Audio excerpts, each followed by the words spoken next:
The man who refused to break. The day the verdict was announced, the courtroom was silent except for the hollow echo of the judge's gavel striking wood. The sound marked the end of everything he had built. The house he'd poured his entire life into, years of sweat, sacrifice, and endless nights, was no longer his. To the court, it was just a property. To him, it was his story, his pride, his identity. And now it was gone.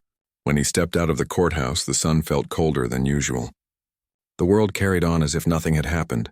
Cars passed, people laughed, the city breathed, but for him, time had stopped. In his hands was a single envelope, the official document that confirmed his loss. In his heart, there was a silence so deep it hurt more than the judgment itself. He walked aimlessly that afternoon, carrying nothing but the weight of his thoughts. Friends who once called him for advice no longer answered his calls. The same neighbors who used to wave at him from across the fence now turned their eyes away. He had been a man of reputation, the one people looked up to. A man who once owned success so effortlessly that others envied his confidence. Now all they saw was failure walking down the street. Days turned into weeks. He packed what little he could from his home before it was repossessed. The sound of the key turning in the lock for the last time felt like closing the door on his own past. He didn't know where to go next. With the last of his savings, he rented a small single-room apartment in the outskirts of town. It was barely enough to fit a bed and a table, but it gave him shelter. At night, he would sit by the small window watching the city lights flicker in the distance. Every light seemed to represent a home, a dream someone else was living. He felt the sharp contrast of his situation but refused to let the darkness win. Beneath the pain, something stirred, a faint reminder of the man he used to be, the fighter he had once been proud of. Failure, he realized, wasn't the end. It was a mirror that showed him who he truly was. He began to rise early each morning, even when he had nowhere to go. He made his bed neatly, cleaned his small space, and forced himself into a routine. It wasn't much, but it gave him discipline. He spent hours in the public library reading about real estate laws, business recovery, and personal growth. He studied stories of men who had fallen and risen again. Each page became a spark of fuel to reignite his will. He had lost his home because of a mistake he had ignored for years, a small legal loophole in the property documents that an opportunist had used against him. He had trusted too much, read too little, and learned too late. But that loss, he decided, would not define him. It would educate him.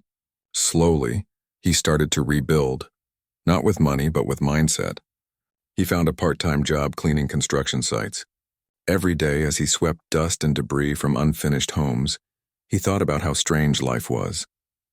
Once he was the man hiring workers. Now he was one of them. But he didn't complain. With every sweep of his broom, he whispered silently to himself that this was not the end. It was the beginning of a new chapter. He observed everything at those construction sites, the process of laying foundations, the patterns of design, the importance of small details. It reminded him how every building began with nothing but dirt and vision. Just like his life now. Months passed and he saved every coin he could. When others spent their wages on temporary pleasures, he saved his for a future no one else believed in. He lived on the edge of survival, but carried within him a quiet determination that refused to die. Then one evening, while cleaning a nearly completed luxury home, he noticed something in the backyard, a stack of unused building materials. An idea sparked in his mind. With permission, he offered to buy the leftover materials at a small price, and the contractor agreed, thinking little of it. That small act was the seed of his comeback. He used those scraps to build something simple yet meaningful, small wooden garden benches. They weren't perfect, but they carried his care, his craftsmanship, and his story. He sold one to a passerby who admired it, then another. Word began to spread. Soon a local shop owner offered to display his benches, and before he knew it, he was receiving orders. Each bench he built was more than a product. It was a piece of his journey, a symbol of how failure could be turned into art. His small workshop, built in a rented garage, became a place of purpose. He poured his pain into his work, shaping every curve and polishing every surface with intention. As the months rolled by, his benches turned into furniture sets. His garage turned into a small business. He named it Phoenix Woodworks after the mythical bird that rises from its ashes.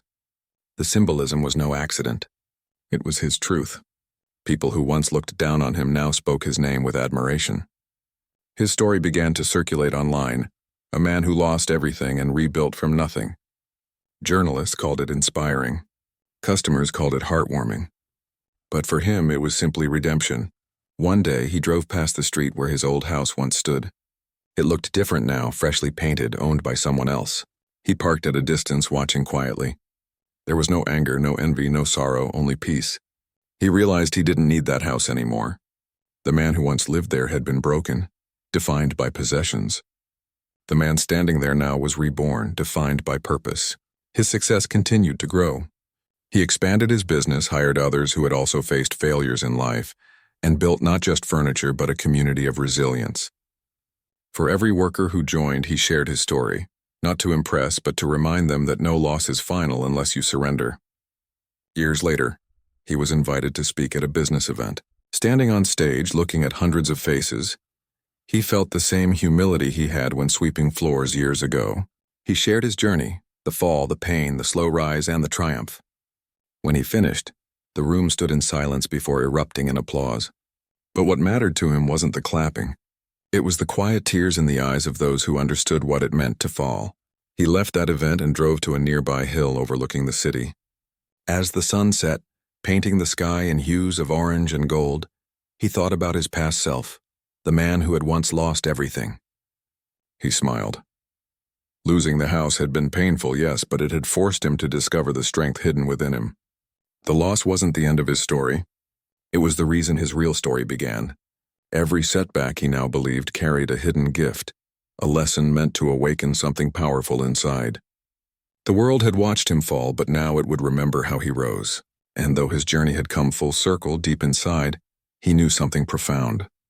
The comeback wasn't about proving others wrong.